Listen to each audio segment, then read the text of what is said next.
From the Attention Era Media Studios in Milwaukee, Wisconsin, this is Two Up Front, presented by Three Lions Pub. I'm Baxter Colburn. And this is Simon Provan. Simon Provan, how are we doing today, sir? I'm doing great, Baxter. I'm excited to be on a soccer show that has nothing to do with politics outside of perhaps soccer. Well, if we're going to talk about FIFA today, which I think we might, that'll be a little bit political, unfortunately. Sure. They're just as corrupt as the rest of the, exactly. rest of the world. Right. So makes for a fun time, though, right? But it's always fun when corrupt organizations call out other corrupt organizations. It's more fun. Everybody else is like, but aren't you? But aren't we? It's like, oh, whatever. Let's just move on, I guess. But Baxter... Oh, sorry. No, go ahead. No, you do what you got to do. No, I was just going to say we've got a great show in store Yes, go ahead. Go ahead. So, a quick reminder for all of you, of course, you can get the show Tuesdays and Thursdays from 12 to 1 p.m. Central Time live right here on Spreaker.com. Two great guests today. Ivan Sanchez of VAVEL USA will be here to give us the Mexico side of the USA-Mexico preview in our second segment. And then in our fourth segment, FC Dallas goalkeeper Chris Seitz will be here to join us to recap things that took place this last campaign for FC Dallas. They won the double, but not the treble. We'll get his thoughts and talk about a lot of other fun things as well.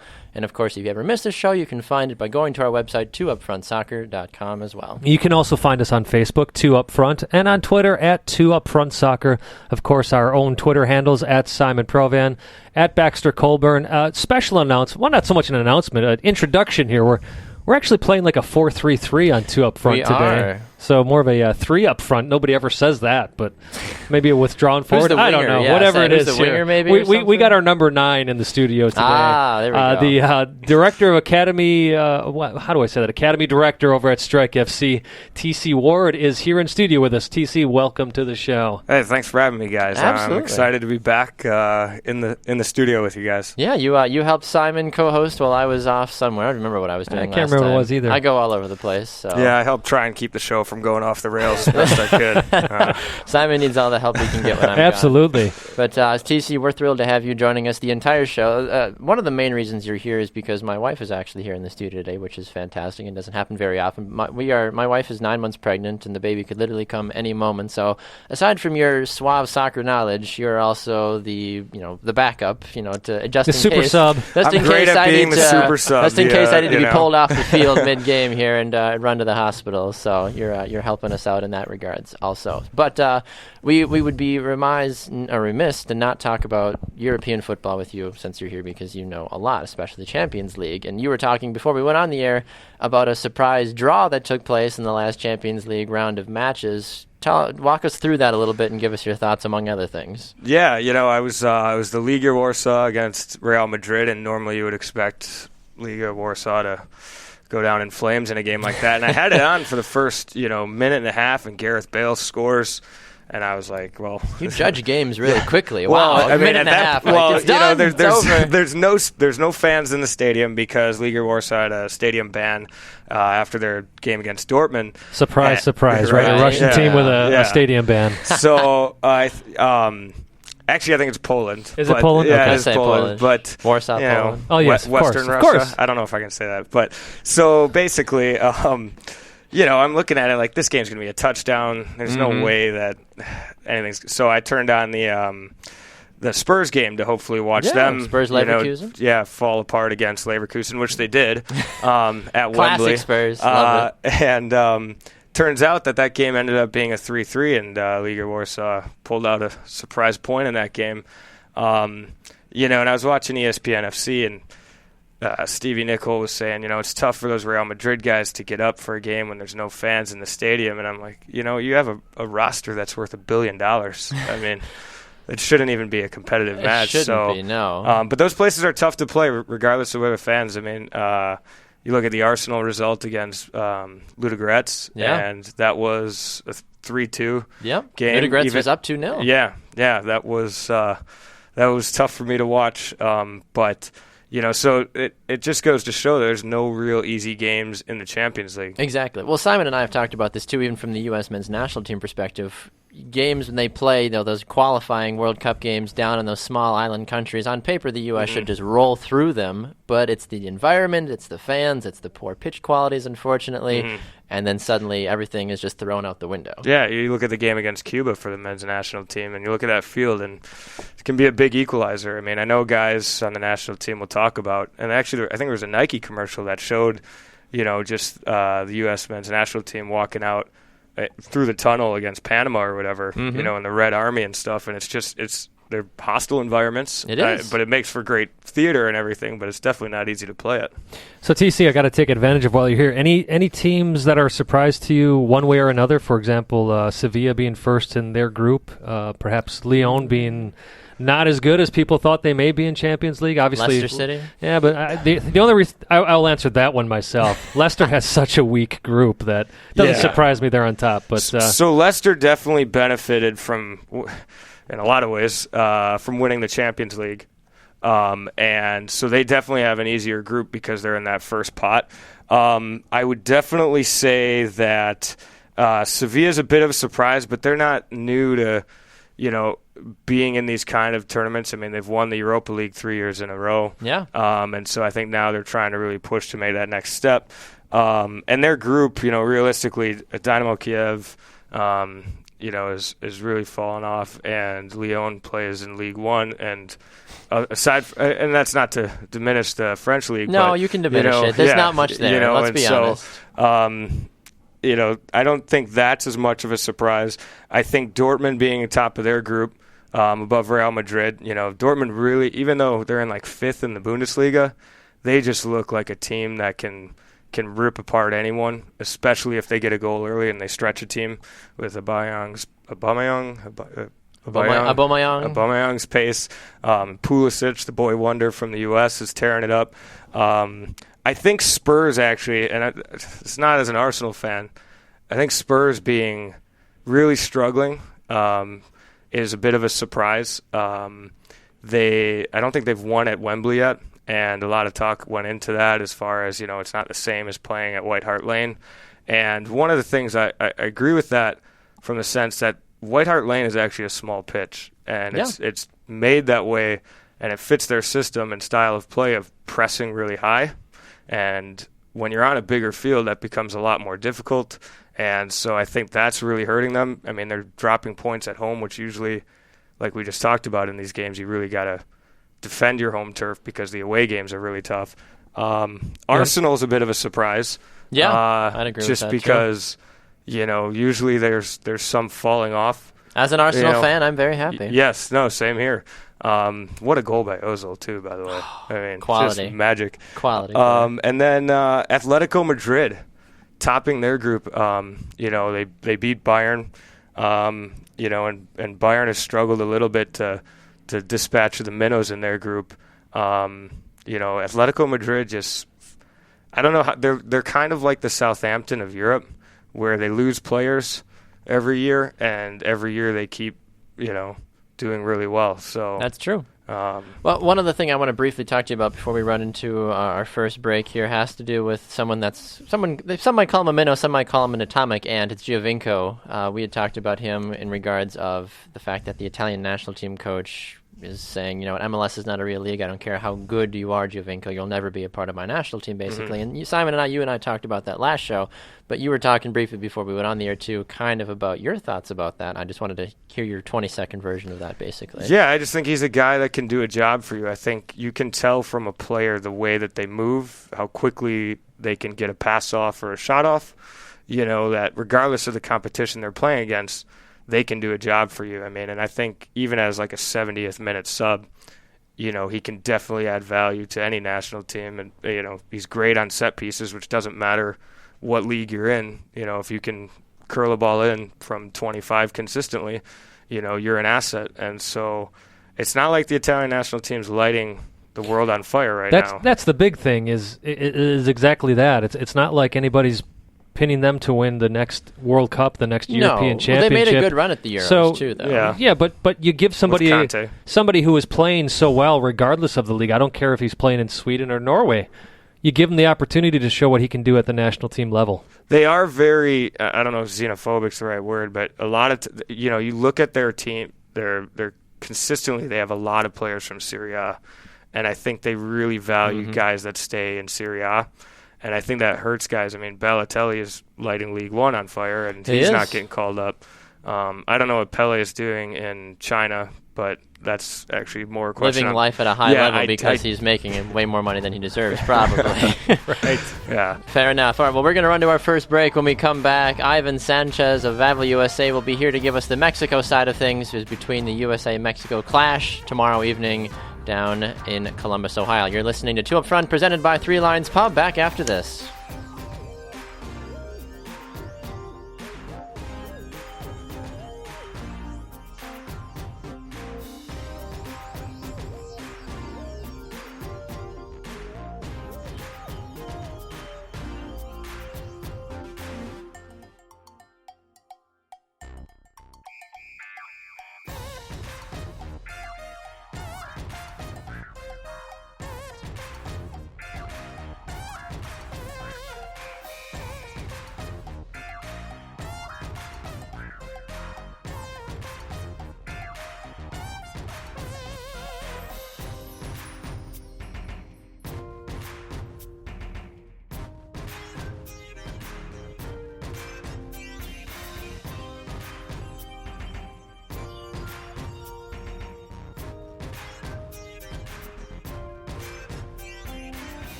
Back to Two Up Front from the Attention Era Media Studios, presented by Three Lions Pub. I'm Baxter Colburn. This is Simon Provan. All right, Simon Provan. We have TC Ward as well joining us in the studios with us as we continue to roll along with our program. Time to get to our first guest. We have two guests today, as we mentioned earlier in the show.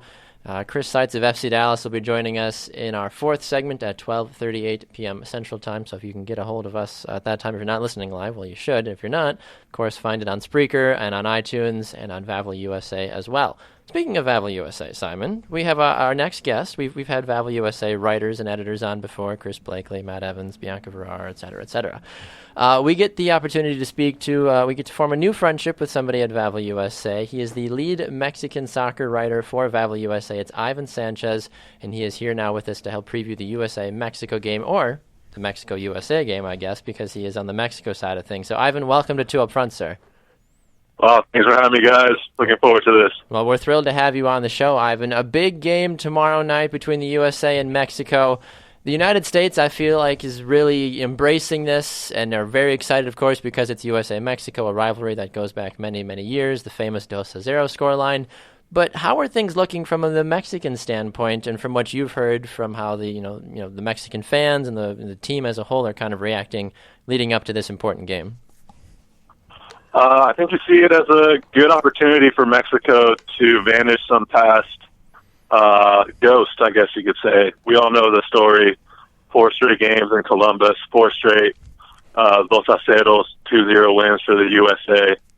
But I think this Mexican team, which is the best possible roster that they could have called up, looks ready and hungry, and it's a good team to get a result in Columbus, something they haven't done in the past.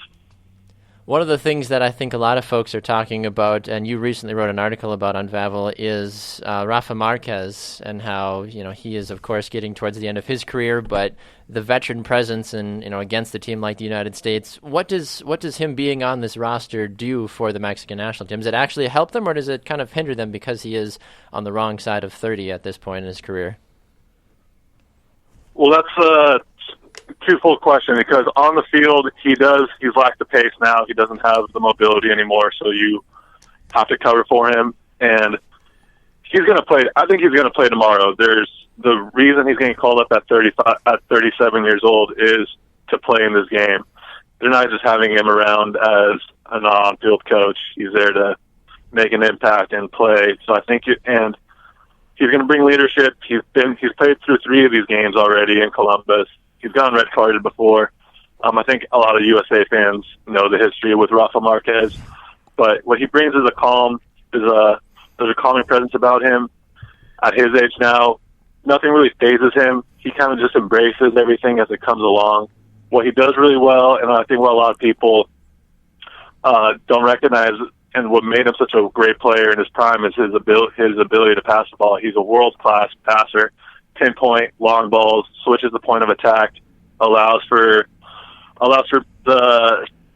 switches on the offense, and can attack the gaps with a long ball behind the back line if USA allows for any, to allow the Mexican attackers to get through. And that's why he's going to be on the field for that reason.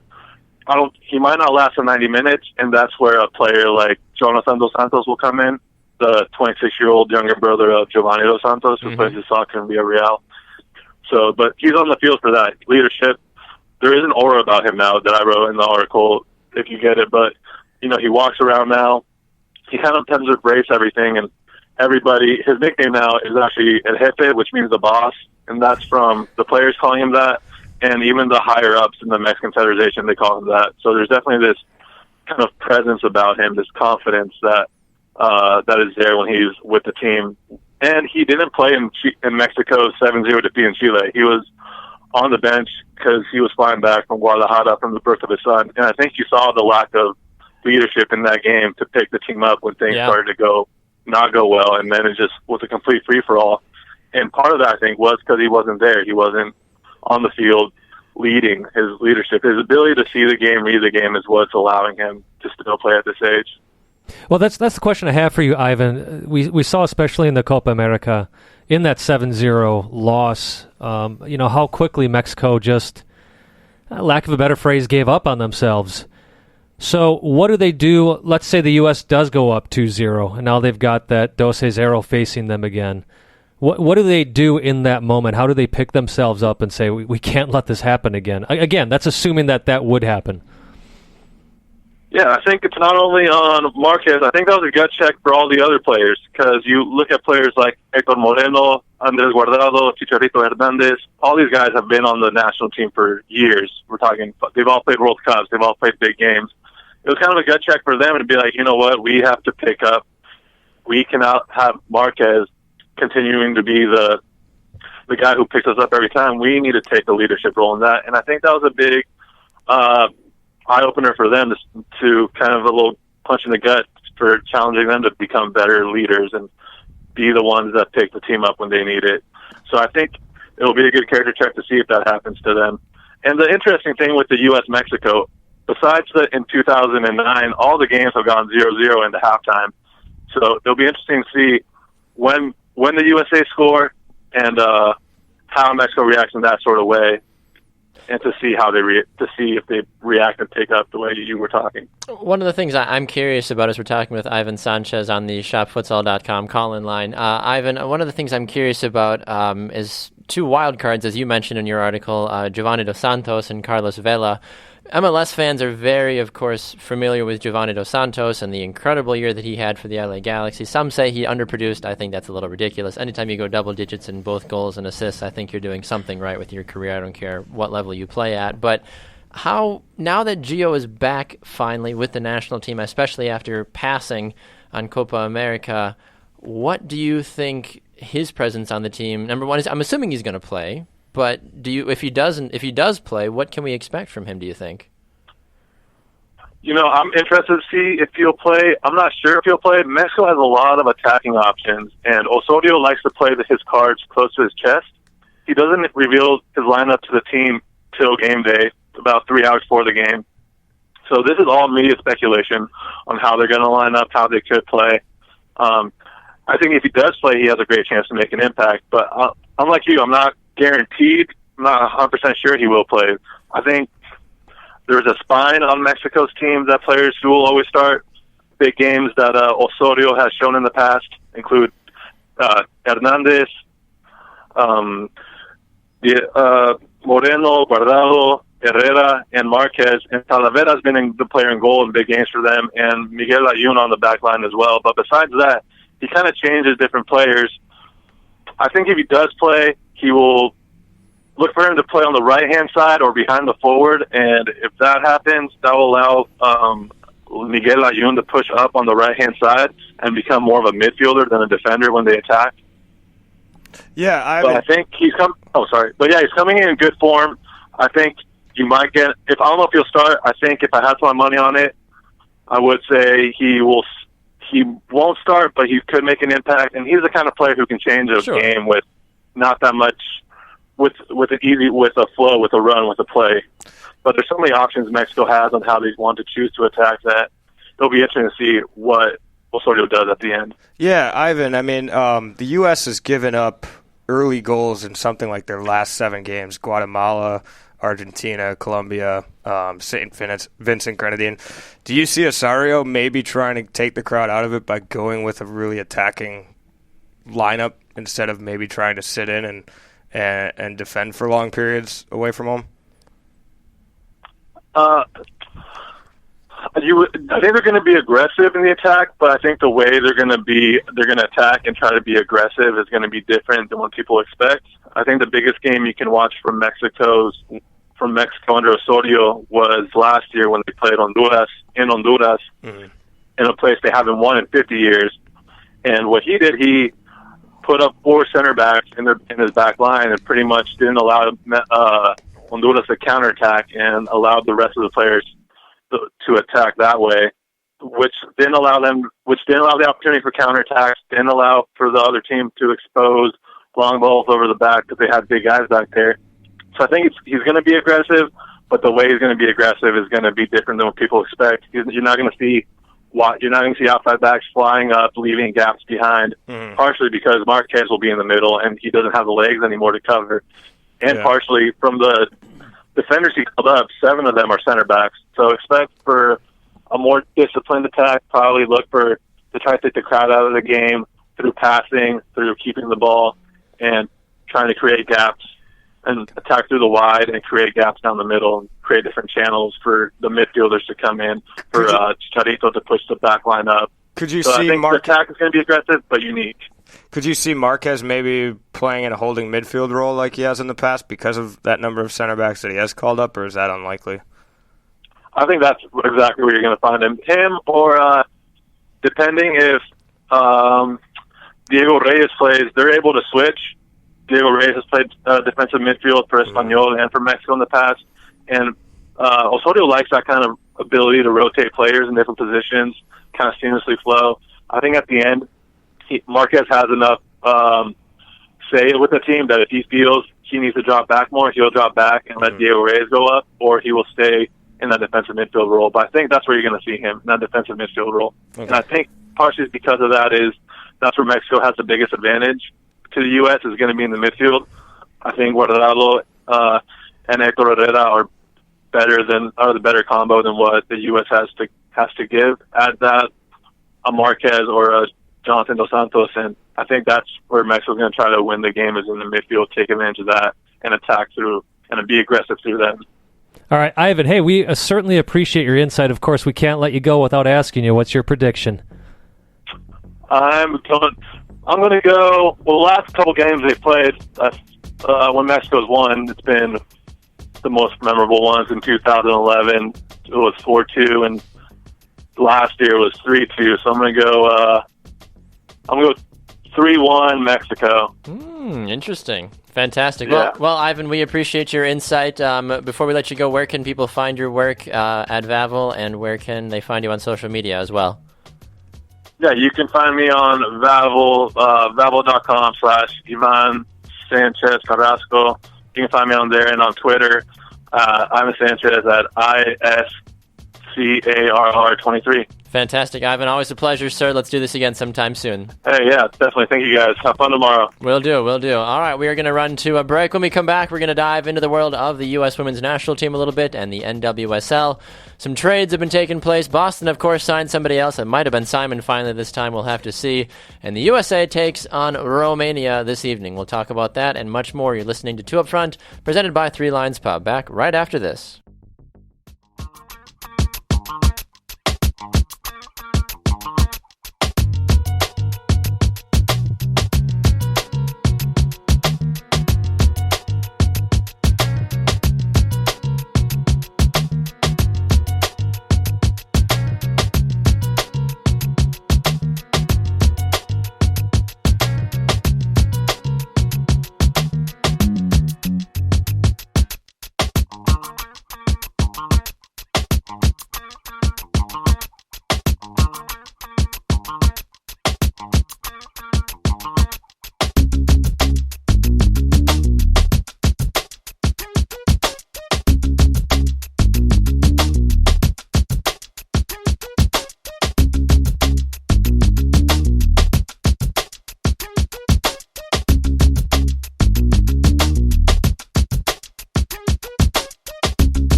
Back inside the Attention Era Media Studios here in Milwaukee, Wisconsin. This is Two Up Front, presented by Three Lions Pub. I'm Baxter Colburn. This is Simon Provan. And I'm TC Ward. All right, gentlemen, as we roll along with the program, reminder, find us on Facebook, Two Up Front, and at Two Up Front Soccer on the Twitterverse. I'm at Baxter Colburn, at Simon Provan, at what? What are you, TC? Are you a Twitter? I have a Twitter account. I think it's at TC Ward _, but I rarely... Ooh, the underscore. Well, I had to do something, so Fair enough. Fair enough. You can go on my Twitter account. You'll see a tweet like once every 2 months or something when I'm bored.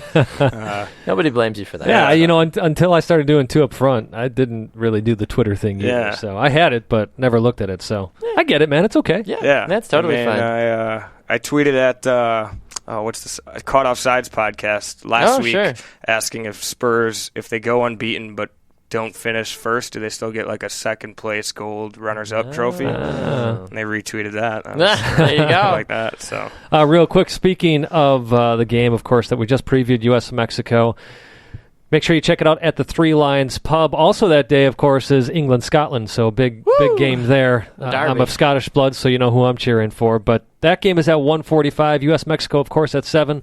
Both tomorrow, Friday. They're expecting a good crowd out there, obviously. So if you can't get to Columbus, if you can't get over to Wembley, you might as well head down to the Three Lions Pub, where it's just a great atmosphere as well. Absolutely. All right, USA versus Romania tonight. I'm sure that's how they say it in Romania, too, is the big there. But Romania 36th in the FIFA World Rankings, which means nothing. USA, I believe, is number 1 still. Why wouldn't they be? They're good. But some new faces coming into camp, as many folks know, for Jill Ellis, Jess McDonald, Lynn Williams is still relatively new, Kelia Ohai, and there's a bunch of others that are new as well. This game takes place tonight at Avaya Stadium in San Jose. ESPN Dos, or 2. English apparently is gone for me today. At 10 p.m. Eastern Time. A game that folks are curious to see how some of these new players play. I want to know what Jess McDonald does tonight. I hope she gets an opportunity to play tonight, personally. Yeah, the other thing I wonder about, we're big Jess McDonald fans on the show here. The only thing I wonder about is, at her age, is she really going to be considered for 2019? Well, is she 28? What is she? 28, 29? I think she's 29, Baxter. Maybe she is 28. I'll look that up. But either way, either one of those, you just wonder, is... She's obviously deserved this call-up. She's worked very hard for it throughout the years. Is this Jill Ellis saying, "Hey, let's give you a cap. Let's have you get up here and have this opportunity"? I think that's a good benchmark for her career. If she can still get up and maybe score a goal, it seems to be the case for the new players when they come in, especially the forwards. They score a goal within if they do it within the first minute. Yeah. Yes. If not, your career's a failure. It's like, Nope, I'm sorry, it's not happening. There will be no Carly Lloyd for this game. No Allie Long. Both of those gals just went and got married. Allie Long will be there. She's back from her honeymoon. But Carly Lloyd will not. She just got married last week. Right. So, rightfully so. She is not going to be there. But Jess McDonald, by the way, is 28. So it makes it a little curious. It does. It certainly does. And you look at the other gals around her. If this were the starting, forwards, this is no Sydney Leroux, no Amy Rodriguez. This is, Crystal Dunn, Alex Morgan, Kelia Ohai, Kristen Press, and Lynn Williams. That's a darn good gathering of players right there, aside from Jess McDonald. Yeah, as we talked about, I'm just excited that Jill Ellis is actually following through on bringing these younger players in, or in the case of Jess McDonald, somebody who's certainly deserved the call-up and has finally gotten the underdog players. Right. There's one player on this roster, Andy Sullivan, that is still technically in college, so she plays at Stanford, so curious to see what she can do. It almost reminds you of the old January camps for the men's team, where, it was basically like an MLS all-star team called up, giving these guys a shot at least showing off their stuff. I think Jill Ellis has actually taken this a little bit more serious than the parallel to that January camp. She is officially looking at every single person she brings up. Where I always got the feeling with the January camps, and you can jump in too, TC, if you want. It wasn't always as serious as it was let's reward them for the good year they had in MLS this year. Yeah, I think it's always been something that, it's difficult to get the European contingent of U.S. players called up, because that's a really big part of the season for those clubs. But it is an excellent opportunity for a guy like a Chris Wondolowski to come in and do something, or a guy like DeAndre Yedlin earlier, and players like that might not normally get called up in right before a game against Mexico. it's actually a really good opportunity for those guys. So I actually like the January call-up. Yeah, I have no problem with it. Yeah, I think it's a good idea to get the new players in the door so you can really evaluate the talent that you have in your pool. Because, I mean, if you only can call in 18 to 24 guys per camp, I mean, if you continue to call the same guys, how are you ever supposed to know how good the other, the rest of your pool is? So it's a good thing. And Simon, we've talked about this too. The U.S. have done a good job consistently of not only having a really deep pool, but also shifting in some new players as well, especially now with Jill Ellis's massive, swap of players now. Well, I think part of this, too, it does speak to the health of the NWSL and Jill Ellis actually getting out there and watching games. Conversed with her at the NWSL championship game. I guarantee you that a big reason Jess McDonald gets called up is not just because of injuries, but because she saw Jess McDonald in that championship game and saw how well she handles pressure and her enormous leadership abilities on the field. Exactly. Two other quick things we want to talk about to go with the NWSL offseason. The Boston Breakers have signed another player. It's a reunion between head coach Matt Beard and a former Liverpool women's player, Rosie White. They were both at Liverpool back when Beard was the coach there. Now Boston adds another offensive weapon to their arsenal, it's hard to say arsenal after you just talked about Liverpool, but you get the point. Either way, though, definitely something that is interesting to see. And then another news also briefly, Christine Nairn being traded from Washington over to Seattle. Also. Yeah, that's who she started her career with, so I think there may have been some aspirations by her to perhaps head back that way. But it is interesting, Baxter, all these top-notch players being traded away from the Spirit. Exactly. You're absolutely right. All right, we have to run to another quick break, but when we come back, FC Dallas goalkeeper Chris Seitz will be here with us. You are listening to Two Up Front, presented by Three Lines Pub. Back right after this.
Back inside the Attention Era Media Studios here in Milwaukee, Wisconsin. This is Two Up Front, presented by Three Lines Pub. I'm Baxter Colburn. This is Simon Provan. And this is TC Ward. All right, gentlemen, as we continue to roll along with the show, TC Ward, yes, you heard that name correct, sitting in the studio, joining us, as he does every once in a while. It's great to have him back in the studio. He's definitely one of our first call-ups off the bench if neither Simon or I can make a show. So it's great to have you, TC, back in the studio with Appreciate us. it.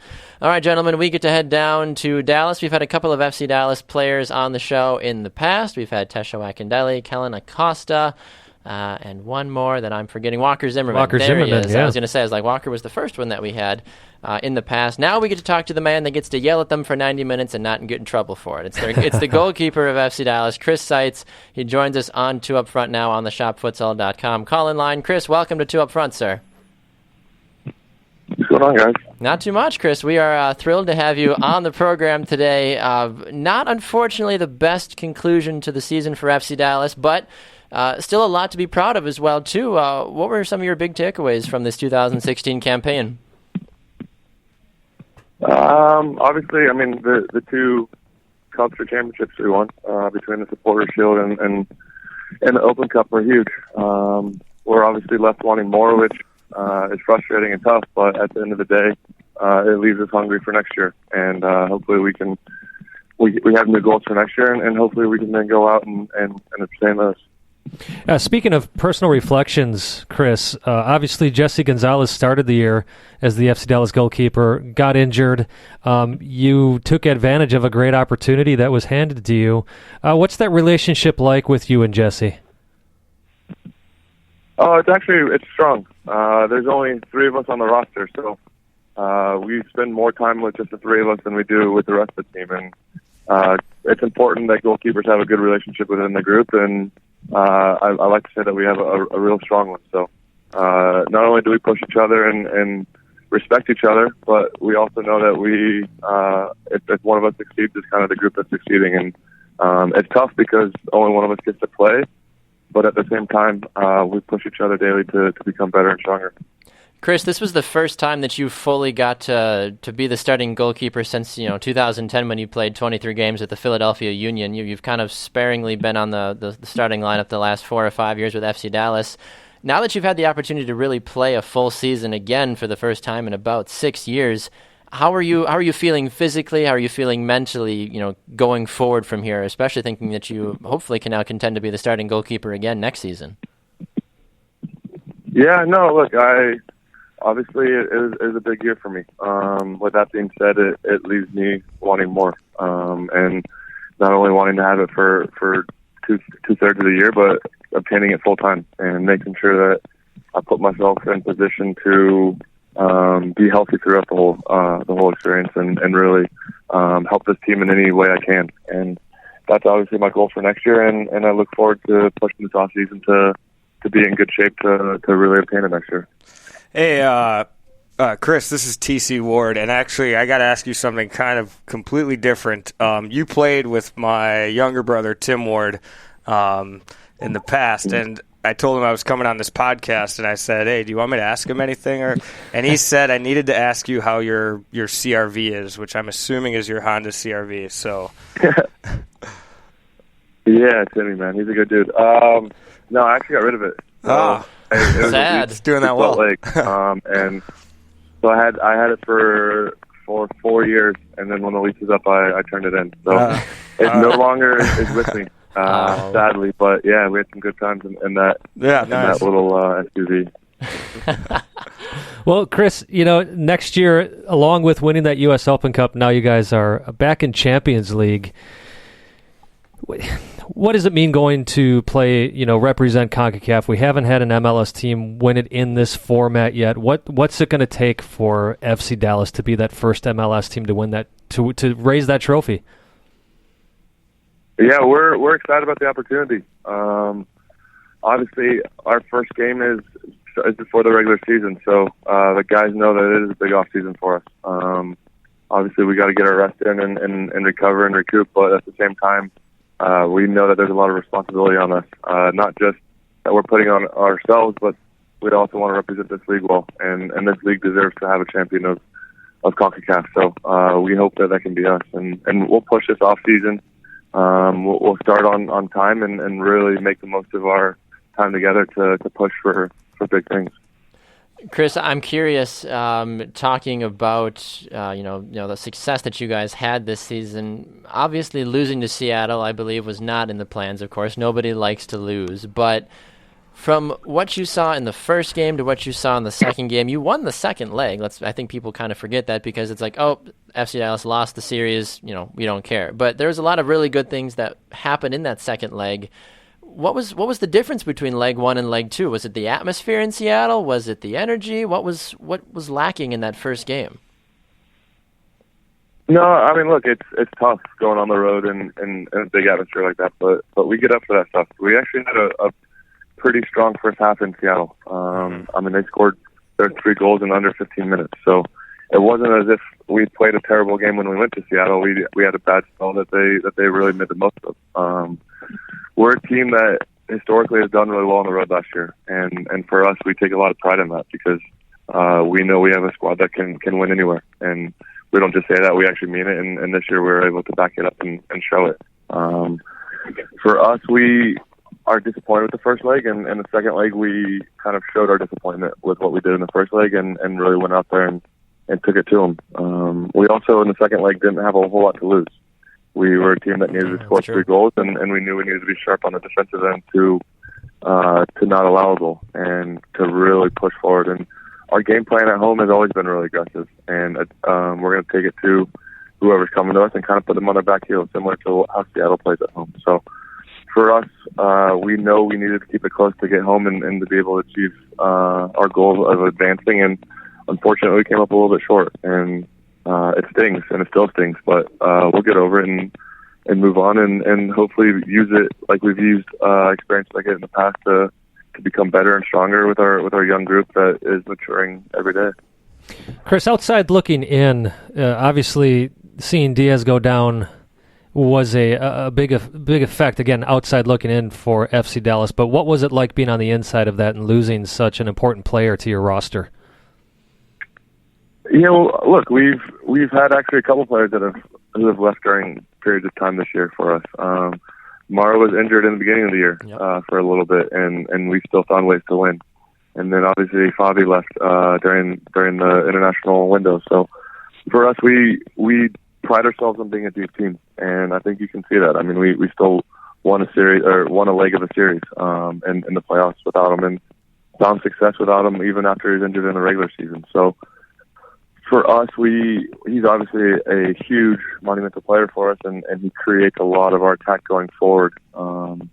With that being said, we have players that can come in and step up and really take on roles that we need in his absence. So whether it's Tesho coming in and really pushing the envelope for us in the second leg of the Seattle series, or Mauro Rosales coming in and kind of being the connecting link up top, we have guys that are made to step into those situations, and guys that we've counted on throughout the year when they've been asked to do it. So it's obviously never easy losing your star and Mauro, and obviously it was definitely hurt us, but at the same time, we had guys that stepped up and guys that were willing to take on the responsibilities that were asked of them. Chris, I'm always interested to hear this, perspective from players, especially after the season is kind of done and dusted. Was there a game or a moment in a game this last season that really just kind of stands out to you, to how you kind of reflect on what the 2016 season was, or just a moment for you personally where like, I can't believe I made that save, or wow, I can't believe Mauro scored that goal, or something like that? Is there a moment or a couple that really stand out to you and that really makes the 2016 campaign fresh in your mind every day? I think our reaction after going down 1-0 in the Open Cup in LA. It's not very highly touted. It wasn't a televised game or anything of that sort. But we went down 1-0 in extra time or in overtime in LA, and we found a way to win in the last 2 minutes of the game. And the reaction from the guys there really showed that this team could win championships, and that this team, obviously by winning that game, we got a home game in the final of Open Cup. But for us, we knew that we needed a performance like that to really kind of turn the tables and turn the focus. And look, the guy stepped up in a big way to find a way to win in LA. And I think after that game, we found a lot of success on the road and a lot of belief on the road to pick up points. Obviously, we picked up points late against LA to clinch the Shield, and that's not an easy thing to do. So we found a lot of different places to find success on the road, and I think it all started with that big win in overtime in Open Cup. Well, Chris, I want to go back a couple of years and actually get off the topic of soccer for a bit. Because this is the first time you are on our show, I just want to do, first of all, just say thank you for taking, the remainder of the 2012 season off to donate bone marrow, and, as a couple of articles have said, making the biggest save of your life. And a few years later, you actually got to meet the recipient. What was that moment like for you, and how powerful was that? No, it's huge.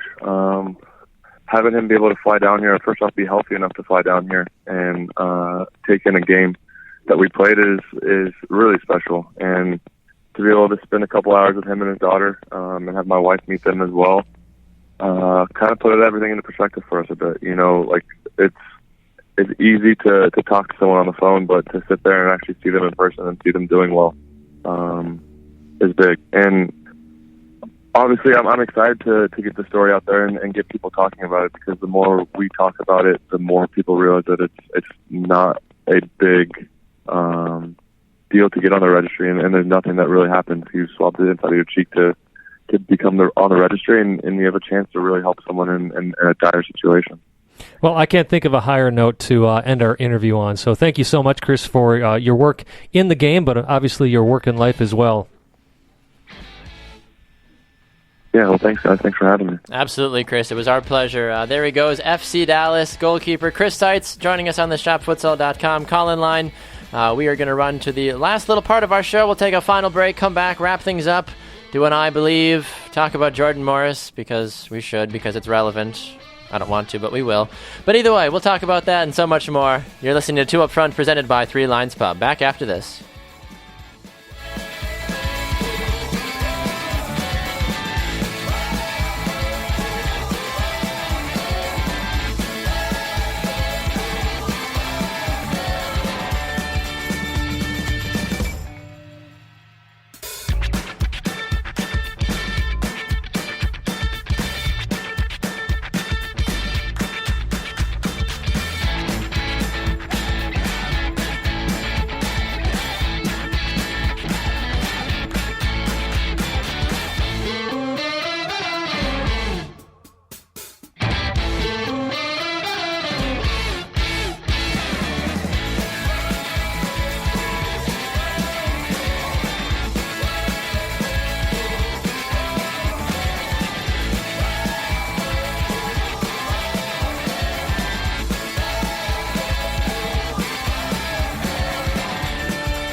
Back inside the studio, Two Up Front, presented by Three Lines Pub. I'm Baxter Colburn. This is Simon Provan. This is TC Ward. All right, let's clarify. I don't hate Jordan Morris. That's not what it is. I was curious about where, we got to talk about Morris. Ooh, no, we have to talk positively about the Seattle Sounders is what I have, is what I'm having a beef with, unfortunately. No. This is so weird because I'm not... I congratulate Seattle for how well they're doing. Yeah. Congratulate their coach. I mean, absolutely. That's the real deal. Yeah, obviously it's hard because I'm a Revolution fan. We don't really hate Seattle because they've never done much to us. Because that means the Revs would have to be good to do something. And Seattle would have to do something too. But Portland though, for Simon though, the Cascadia, all that stuff. Listen, all year long I've been saying that they're going to be a horrible team because of all the injuries. Yeah. So I'm not very. People are calling for Caleb Porter's head. That was me last year. I'm not this year. I mean, when you're dealing with 40 to 60% of your starting lineup being out every single game. He didn't have one single game that he could put the same line out there because of injuries. Well, we're Arsenal fans, so we're used to that. Yeah. That's See, but the difference is that Portland's trying to reach the top, where Arsenal's like, we'll do 3 or 4 as long as we're in Champions League. We took second last year. Everybody brings up this fourth thing as if it's like, I know, my guys. We didn't win the league. Well, you know who second is, right? The first loser? It's better than being the third loser or the fourth loser, yeah, exactly. I disagree. Yeah, well, Jordan Morris, though, wins the MLS Rookie of the Year. He scored 12 goals, best among all. Yeah, I mean, really, let's be honest. There was nobody else that was going to get it. Jordan Morris is now the official golden boy of MLS from a rookie perspective, basically. Well, who else? Who else?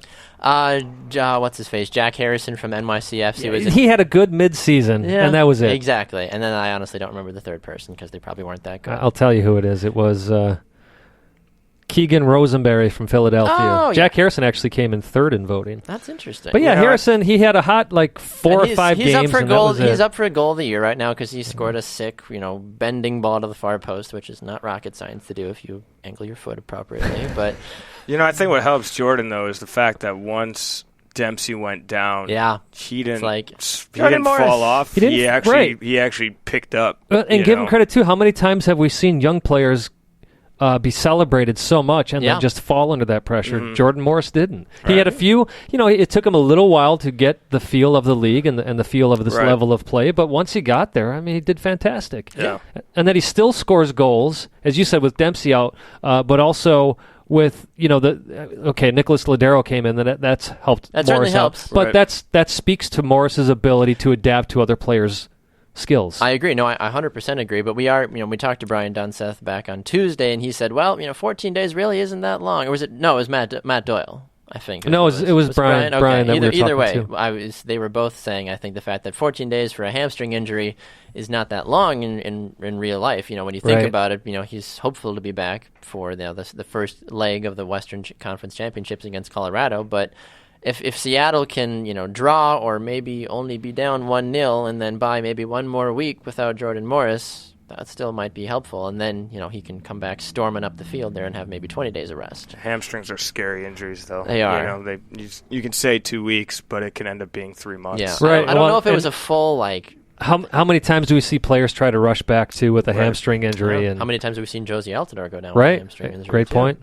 As much as you stretch, sometimes the body is just a weird thing, unfortunately. I want to do something, not our I Believe Yet, because we still have a little bit of time. I want to play a game with TC fast. Simon, I've played I've played these clips with you before, Simon, so you know what I'm about to do. Okay. I want to test TC's knowledge of how well he knows what these clips are. Okay. There's, I think I've feel- got. They're all. That's okay. My TC, family's they're going to all, listen to this podcast, and they're like, you're an idiot. they're all minor league soccer Okay. clips, so you'll get them Yeah. all. The Milwaukee Torch right? highlight film Yeah, that we exactly, did. yeah. That's Real what we're gonna listen to. real quick, I do want to say something, though. Please. TC had mentioned Brian Smetzer, head coach now of the Seattle Yeah. Sounders. I think it speaks a lot to how often minor league coaches do get overlooked for head coaching positions in MLS because it's just assumed they don't have the knowledge of the game. Where here you got a guy who's taken over for Ziggy Schmid. And It's a hard name to follow. Again, yeah, he's had Ladero that Ziggy didn't have. But, Yep. we got to stop. The league has to stop discounting guys who have coached or played soccer in the 80s or 90s and just they don't know what's Right. going on. Well, Brian's been a part of the team from the beginning. Since He they were has, the USL, yes, so he yes. knew the team. But he was been never through the considered for conception. that head coaching I know, position, which is He- weird.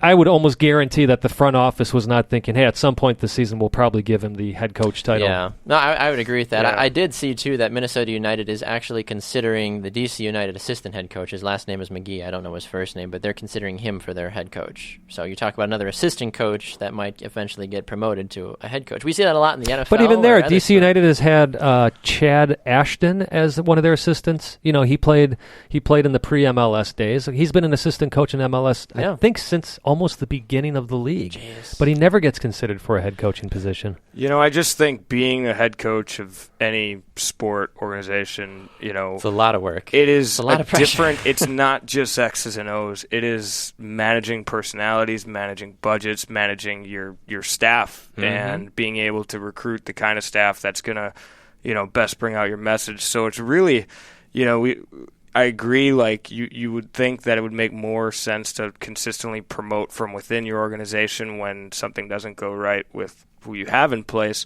But it really is a different type of person that has to, a small percentage of people can be successful in that role. I agree. I mean, and that's why I think you see a lot of head coaches bounce around because they at least exhibit some measure of an ability to run an organization, which is essentially what Exactly, you're yeah. doing. And I mean, that's why, the firing and hiring of head coaches is always such national news on any sport because it's like, who's going to be the next person to take over? And I've always had a hard issue with that, unfortunately, because coaches will get fired after a bad season. I'm like, if you actually go through and break it down, how many times, though, was it the player error? Like, you can't, everyone's human, I get that, but how many times do coaches get fired because their players miss a kick or have a penalty kick saved or miss a three-point shot? The coach wasn't the one taking the shot. Right. And I do think, we do have a very quick reactionary society right now where coaches are let go. Yeah. Instantly. It's like, you're done. They're already saying that Bob Bradley's on the hot seat at Swansea, and it blows my mind. I mean, yeah, he comes in. His first game is against Arsenal, then he plays against Stoke, but then has Manchester United after that. Right. I mean, it's what not did you really expect him to do? Yeah. I mean, come on, guys. Yeah. So I mean, I think it probably takes 2 to 3 years for a coach to bed into to an organization and get their players and get their system right. I mean, the problem is that it's a dollars thing, and if your attendance goes down Exactly. and you're already bleeding money out of your organization. The easiest person to get rid of is a coach, not a player sometimes. Exactly, because the coaches usually cost less than a player. All right, I'm sorry I got us off on this No, huge it was a tangent. great but- discussion. I really like it. So, all right, I'm going to play you 3 clips, and you have to listen to them and tell me like the context of each quote or each clip. Okay? Got it. All right, here's your first one. Here comes the corner. It wouldn't drop to a white shirt. Now it has. Jones. Oh, yes! Jermaine Jones! This sounds like From him! it's the U.S. men's national team. Yep. It's Jermaine Jones in the World Cup. Yep. And is it Ghana? No. Portugal, yeah. Hey! But I remember the goal. I knew, and the color of the uniforms is sort of similar, right? Sometimes. Yeah, you could Sure, say you could that. say- yeah. Yeah. Okay. Instead of, I knew it. Instead of like that bright red, it's more of that maroon for Portugal. Right. That's true. Right. That's a nice maroon. All right, here's your next one. I've never heard that before. It's a nice maroon. Susie to take it. There he is there! What about that? It's John Brooks! It's John Brooks for the USA! Yeah. Have they stolen it? I feel like if you don't get that one, people are going to reject your passport. Yeah. American soccer fans will find you and be like, "How did you not know what that one is?" No, it's a bicycle kick or something like. Oh, is it? Do you want to hear it again? Is it our knockout game in the World Cup? No. Bum, bum, bum, bum, Yeah, no. I know the goal, but Hey, I'll give you a hint. It has Please. something to do with the team you thought Jones scored against. Yeah. okay, it is Ghana. Yeah. I didn't want to say that That's because it's the most was- iconic header in soccer history for the United States. Do you remember Yeah. which game? Which game was it of the World Cup? was that our first game? Yeah, there against you go. Ghana. That was the game-winning goal John Yeah. Brooks scored against Ghana. He came out after the game and said that he actually dreamt that he scored the game-winning Which goal. is even cooler. Yeah. All right, last one. This is in the Europe area, so hopefully this one should resonate with you a little bit better, okay? Probably not. Here we go. It's a nice-looking maroon. It's finished at Sunderland. Manchester United have done all they can. That Rooney goal was enough for the 3 points. Manchester City are still alive here. Balotelli, Aguero. Oh, this is the end of the 2011-2012 season or 2010. It's where United thought they'd won the league. Yep. And City scored 2 goals in stoppage time against QPR Yep. to win it. And I was actually, and I love the Three Lions. I used to go there all the time because my wife, when I was dating her, she lived just down the road from there. It was great, okay. But I was actually at the Highbury in the Third Ward or whatever Bayside for that final day, and it was hilarious because they had all these TVs on, and there was the United contingent and the City contingent was like 3 people, I think, and the Arsenal contingent, and actually I think that was the day too where Arsenal ended up finishing 4th because they won, and Spurs finished. Or no, we finished 3rd. Spurs finished 4th because we won and they lost or something. Okay. And then Chelsea won the Champions League that year, and Brad Friedel was just crushed because he was a former Spurs guy. But anyways, yes, so the United fans chanting all game because City is losing all game. They're going to win the league. They're going to win the league. And that happened. And yeah. Classic.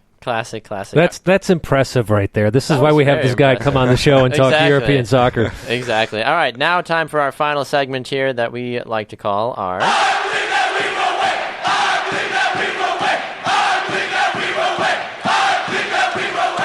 It's our I Believe segment where we all offer a thing we believe will happen in the soccer world. Simon, would you like to go first? Or do you want me to go first? I want you to go first. Of course you do. I believe the United States will beat Romania tonight 3-1, and Jess McDonald will score. All right, I believe, so tomorrow Marquette women take on Wisconsin women in Madison. I believe that UW-Madison will win that game. And I also believe that they're going to go from wearing that nice red to wearing a very pretty maroon. NTC. I believe that Christian Pulisic is the real deal. Oh. I think that he is a special talent, and we're going to be talking about him for a very long time. Is that what you wanted? Yeah, that's what I wanted. Yes, Like, you I gave me the, like- completely agree with that. There you go. It blows my mind how people talk about, well, they got to bring him along slowly with the U.S. men's national team, so he gets that experience in doses. Man, he's tearing up the Bundesliga. Right. against that's all good you need. teams. Against good teams. That extra time goal or stoppage time goal he had. Yeah. Right after it was a Champions League game. Yeah. He was a second half sub, Yeah, came it was in. against and Hamburg, I think, right? I think Maybe. so. Yeah, something like that. Yeah. Ingolstadt, I think it was against, wasn't it? Ingolstadt. Sure. It was a German team. I know that. Yeah. Somebody. But I think it was Right, Ingolstadt. Either way, he had just played in Champions League, played great in that. Then he comes back to league play and scores a goal. I think he got an assist that game or an assist the game after. Yeah. So, this idea of we got to bring him along slowly. Man, he's already starting, for the most part, for Dortmund in the Bundesliga. They're on top of their group in Champions League. What bigger pond do you need to be in to come along slowly? Exactly. All right, TC, before we let you go, and thank you, of course, for jumping on the show today, your USA-Mexico score really fast. I'm going to go with 3-1 for the U.S. Oh, interesting. Okay. Yeah. Simon? 2-1 U.S. That's exactly what I was going to do as well, was 2-1 USA Wimps. as well. What do you mean, wimps? I just say Pulisic. He's going to play. He's going to get a 6 goals. a goal and 2 assists. I think they're going to. Wow. I'm worried we're going to give up an early goal, though. I really Probably. think. We'll have to I don't battle want back. this. I probably shouldn't say it because I don't mean this in any political way, but we've seen it before. I do think Mexico is going to go after Pulisic if he's playing, and I wouldn't be surprised if he's getting hacked. Julian Crazy. Green for the winner. I'll call that. I'll call my shot on that one. There you go. All right. Well, TC, thank you so much for Thanks joining for us. Quick reminder where people can find your work as a coach, but also on social media too, please. Yeah, at TCWard _ on my inactive Twitter account. If Perfect. And coach at Strike FC. Come by our indoor facility. Fantastic. Simon Provan, final words? Final words. Yeah, we don't bring religion much into this, but of course our sign-off is all about God. He's in control. That's all I want to say. He is in control. And break a leg tomorrow night as well, too. Oh, yeah, I should talk about that. Can I talk about that real quick? You got 20 seconds. All right, Laura Ingalls Wilder Christmas opening with Acacia Theater. I am playing Pa. Most importantly, my daughter Grace plays Laura. Woo! Daughter Bethany plays Carrie. That's going to be performed over at Concordia University in Mequon, Wisconsin. We open tomorrow night, 7:30. Perfect. Where can I get tickets? Did you say that? AcaciaTheater.com. AcaciaTheater.com. Fantastic. For TC Ward, for Simon Provan, I'm Baxter Colburn with our manager being the one above. We are 2 Up Front.